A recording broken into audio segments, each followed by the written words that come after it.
huwag mo namang paluin. Kapag dumaraan ka sa matinding pagsubok, would you want to hear someone blaming you? Kahit pa siguro alam mong may parti ka sa pagdurusa mo, it would still be painful to receive rebuke. No one would want to receive a sermon when you're looking to be comforted. Yan din ang naramdaman ni Job. He lost everything. His children, his wealth, and his health. Pero sa halip namang comfort, his friends judged him. Imbis na i-uplift, his friends accused him that he was sinning. Sa sakit ng mga binabato nila, para na rin nilang sinabing, buti nga sa iyo, kaya ka nagkaganyan kasi makasalanan ka. Let's imagine na nagkasala nga si Job. Kunwari lang, hindi pa rin magiging helpful ang harsh correction.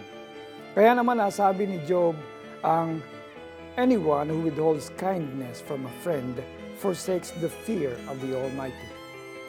Hindi kailangan ng taong sugatan.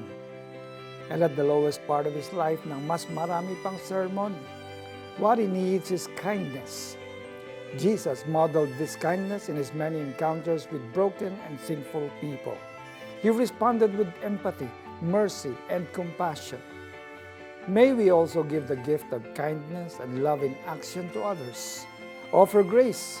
Hindi natin alam. Experiencing that kindness might be the turning point that person needs. Let's pray. Jesus, thank you that when I was at my lowest, you brought people who comforted me and showed me mercy.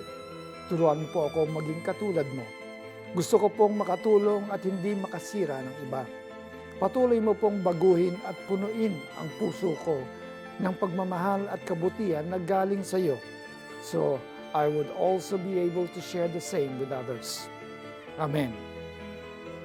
Reach out to a friend who is going through despair, grief, or problem.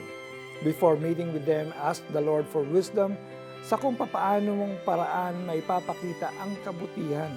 Give them the gift of your presence. Invite them for coffee and listen to them. When an opportunity arises, offer to pray for them. Sa magulong kalagayan, kailangan ko'y kaibigan. Tumalikod man ako o hindi sa Diyos na makapangyarihan. Job 6:14. Ako po si Bishop Alex Tinsay na nagsasabing, maging maunawain ka, mabait at makinig sa lahat ng mga taong may problema sapagkat maaaring ikaw na ang magiging huling pag-asa nila. God bless you more. Have a wonderful day.